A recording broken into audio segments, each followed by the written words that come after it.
সন্তানের হাসি, স্ত্রীর স্নেহ ভরা ডাক, মায়ের মুখের প্রশান্তি, বাবার নির্ভরতার দীর্ঘশ্বাস, এই সামান্য কয়েকটি দৃশ্যই তার সমস্ত পরাজয়কে বিজয়ে বদলে দেয়। বন্ধুরা, আপনাদেরকে আজ যে কবিতাটা শোনাবো, এটা আপনার আমার প্রতিটা মানুষের জীবনেরই গল্প, সংসার জীবনের গল্প, বেঁচে থাকার গল্প, মানুষের প্রিয়জনদের চাহিদা পূরণের গল্প, মানুষ হিসাবে জন্ম নেওয়ার গল্প। আশা করি ভালো লাগবে। আপনাদের সকলের জন্য আবৃত্তি করছি আমার নিজের লেখা একটা কবিতা। কবিতার নাম সংসার, কবি মোহাম্মদ নাসির উদ্দিন। সংসার মানে কাঁধে তুলে নেওয়া এক অদৃশ্য পর্বত, হাসি মুখে বহন করা হাজারো দায়ের ভার, ভোরের আলো ফোটার আগেই যার পথ চলা শুরু, আর রাতের শেষ প্রহরেও যার হিসাব থাকে বাকি। মা বলে, তুই আসিস তো?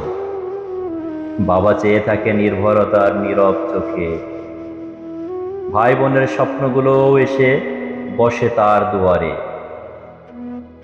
আত্মীয় স্বজন, পাড়া প্রতিবেশী, সবার প্রয়োজনের তালিকায় তার নামটি লেখা থাকে প্রথমেই।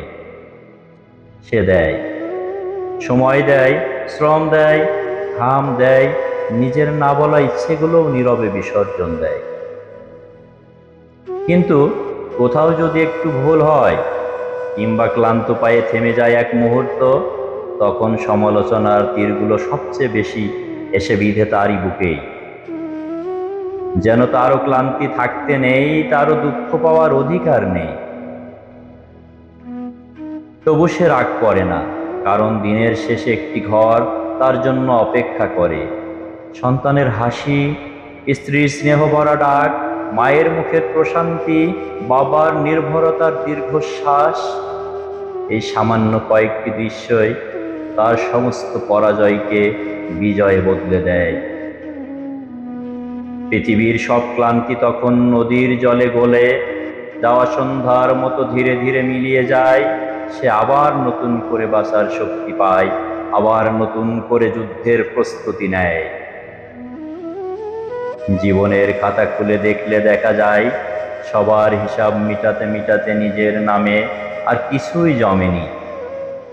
স্বপ্নগুলো বন্ধক পড়েছে দায়িত্বের কাছে, ইচ্ছেগুলো হারিয়েছে প্রয়োজনের ভিড়ে।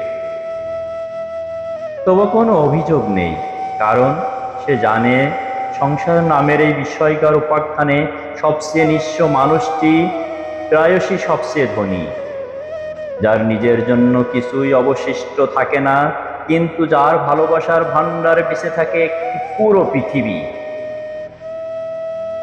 সে পুরুষ, সে নদীর মতো শুধু বয়ে যায়, প্রদীপের মতো শুধু জ্বলে যায়, আর সংসার নামের মহাকাব্যে নিজের শেষ পৃষ্ঠাটুকু প্রয়োজনের নামে লিখে যায়। ধন্যবাদ বন্ধুরা, কবিতা কেমন লাগলো জানাবেন।